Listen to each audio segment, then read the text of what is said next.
UCLA opens its quest for a national basketball title. Baker Mayfield is leaving the LA Rams, and Freddie Freeman should be okay for opening day. Allegedly. Good morning. I'm James.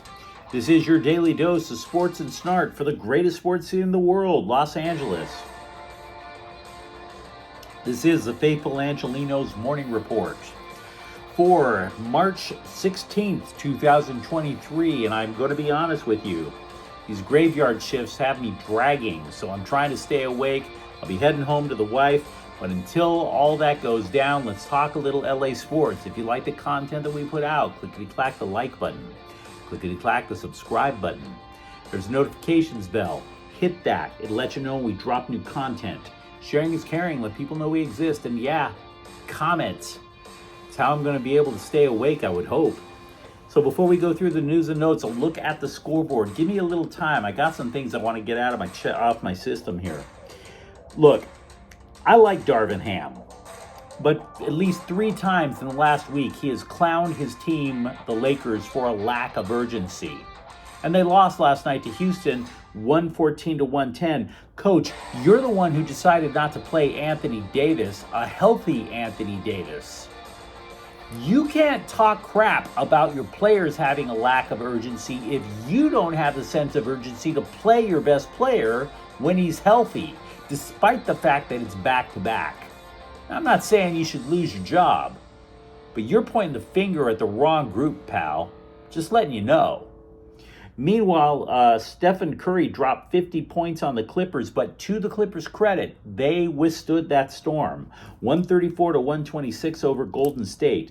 And in CONCACAF Champions League, yeah, it's true, LAFC lost last night 2-1, but they advanced out of the round of 16 because they beat the hell out of that team 3-0 earlier. So it's total goals gets the series win. And why do I refer to them as that team? Because they are extremely offended if you mispronounce their name, and then they went out and they gave their team the most difficult name to pronounce I've ever seen. LD Angelenos. LD a la colon cleanse. LD a la Julia Roberts. Don't you guys have enough problems in Costa Rica?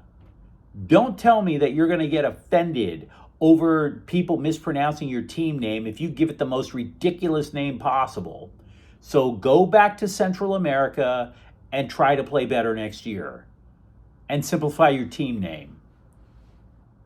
Meanwhile, today, UCLA is going to play UNC Asheville at 7 o'clock. We do not know if Bona is going to play in the opener for March Madness. We'll talk more about that in a minute. Columbus is also in town. They're going to face the LA Kings at 7:30. Phoenix Copley is expected to start. Interesting. Not former Blue Jackets goalie, Eunice Corpusalo. Now with the Bruins, Bona is practicing. But we don't know if the Pac-12 Freshman of the Year is going to be playing tonight. He injured his shoulder last week in the Pac-12 tournament. Now, Coach Mick Cronin said that Bona is, quote, just sore. So every day is a progressive day for him, unquote. He likened the injury to the multiple times that Jaime Jaquez Jr. tweaked his ankle the year before. Now, Jaquez Jr. was still an okay player. He just wasn't as dominant with the recurring chronic ankle problems.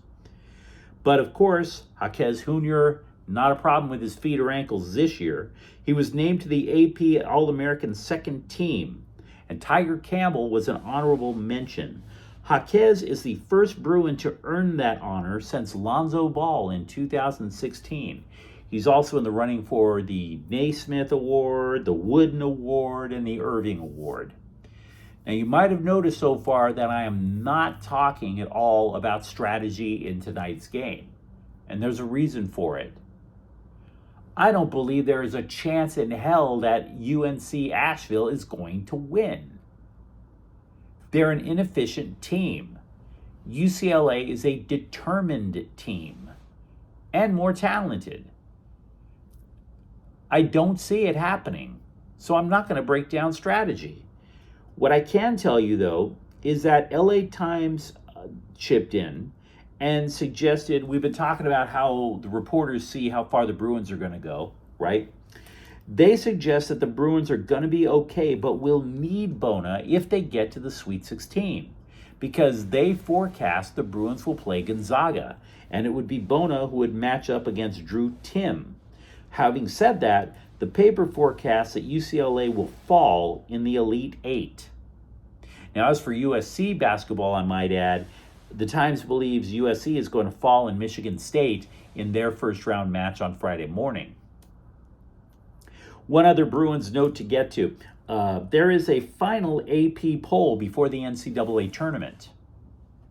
UCLA was number 2 and dropped 5 spots all the way to number 7 based on one loss in the last second.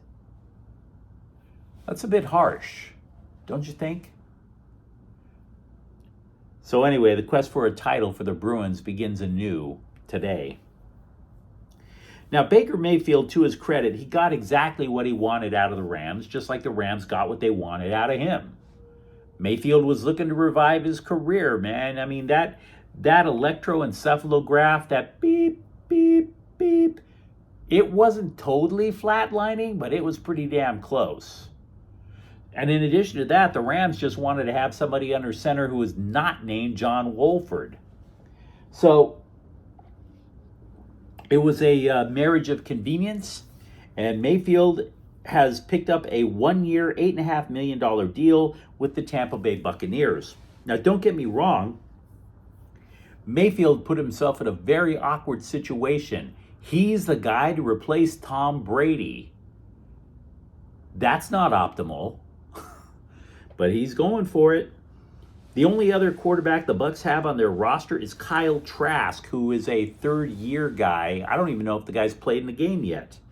Now, Mayfield, to his credit, he will have a strong receiving core out in Tampa, but you're still trying to replace Tom Brady. Good luck with that. Speaking of Rams quarterbacks, quarterback Bryce Perkins was not tendered a contract yesterday. He was the third-string quarterback. He's now a restricted free agent. The Rams are entitled to match any offer that he gets from another team. Perkins had just one start in his career. That was over in Kansas City. Yikes. You're going to send somebody for their NFL starting debut against the team that wound up winning the Super Bowl. Why would you punish somebody like that? Anyway, LA is down to Matthew Stafford and John Wolford, so that's troubling. We also talked about how the Rams would need to replenish their defense in the offseason. Not in terms of like star power or impact players, but just in terms of depth. You remember the Rams were just riddled with injuries last year. And you have to be realistic. You're not going to find another Jalen Ramsey in the free agent bargain bin. It's not happening. So anyway, the Rams are starting that whole depth thing. They tendered contracts to linebacker Christian Roseboom and cornerback Sean Jolly. Freddie Freeman should be okay for the Dodgers season opener. We mentioned how he had a bit of a hamstring issue during the World Baseball Classic for Team Canada. He's not expected to even need an MRI to find out the extent of an injury. There's talk that he could be back in the batting cages as soon as today. And if you're thinking that the Canadians are going to screw his legs up even more, you needn't worry. Canada got eliminated from the World Baseball Classic on Wednesday. The syrup drinkers get to go back home and hope that one day they get to have Stanley Cup once again. How long has it been now, by the way, for that? 30 years? It's the national sport? Well done, Canada. Way to stick it to us in baseball, right? Yesterday, we mentioned that there were a list of teams that might be interested in Austin Eckler. You might recall the Chargers were trying to negotiate a contract extension with Eckler. Eckler's in the final year of his contract. It reached stalemate. Eckler has said he wants permission to seek a trade. The Chargers said go for it. Anyway, we listed about 5 or 6 teams. The Carolina Panthers, you can cross them off that list. The Panthers have signed Mike Sanders of Philadelphia. Sanders rushed for over 1,200 yards last year. Eckler hasn't even rushed for 1,000 yards in any year. So we can assume the Panthers are set. If the Clippers make the playoffs, and let's be real, they should, right? They would likely face one of 5 teams in the first round. And honestly, none of them look ripe for the taking, if you ask me. You got Denver, Memphis, Sacramento, Phoenix, and Golden State. One of those 5. And if you sit there, you're like, hey, what if John Morant comes back? You know, not from injury, from being a gunslinging, toting, wannabe thug. What if he comes back with the Memphis Grizzlies? He's arguably the best player in the game right now. That's not an easy matchup. The Sacramento Kings went 3-1 versus the Clippers this year. Phoenix, yeah, I mean, the Clippers have Kawhi Leonard and Paul George, but those two would immediately face off against Devin Booker and Kevin Durant. That's a push, wouldn't you say?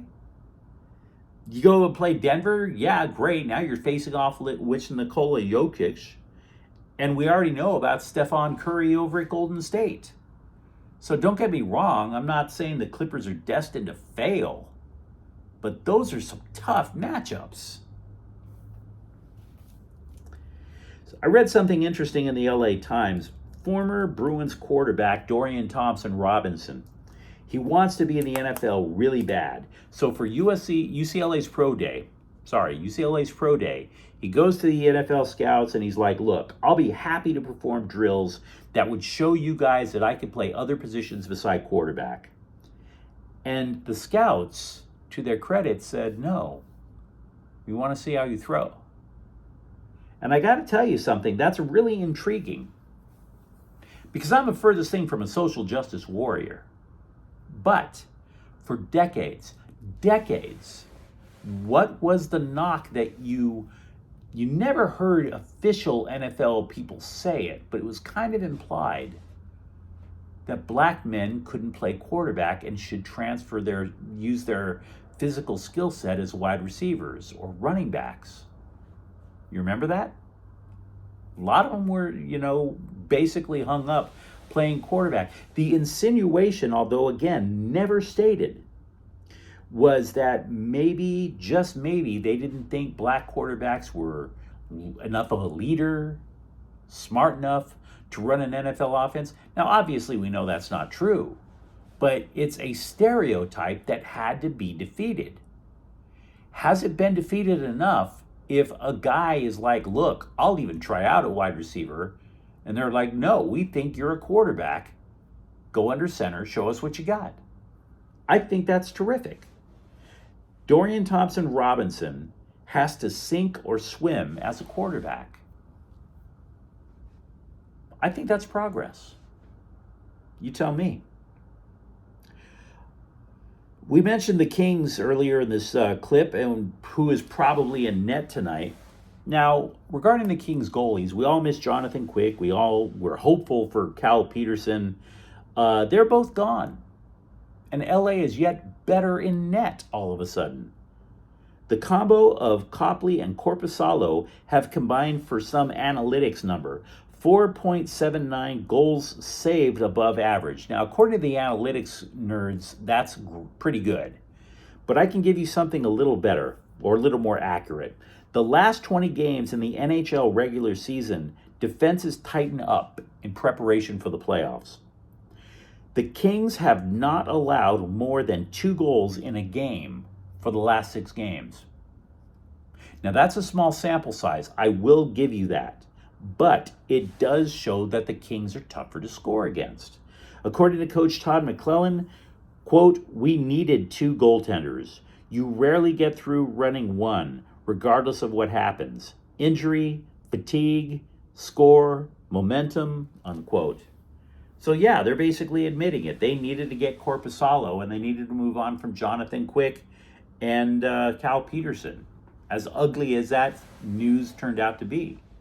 But you let me know what you think in the comments thread. Let me know what you think about UCLA's chances in the tournament. Let me know what you think about the Rams quarterback situation. And don't forget to subscribe to Faithful Angelenos. We talk LA sports here every single day. Thank you for watching. I'm James. We'll be back tomorrow. Faithful Angelenos is again Corte El Queso production. Take care.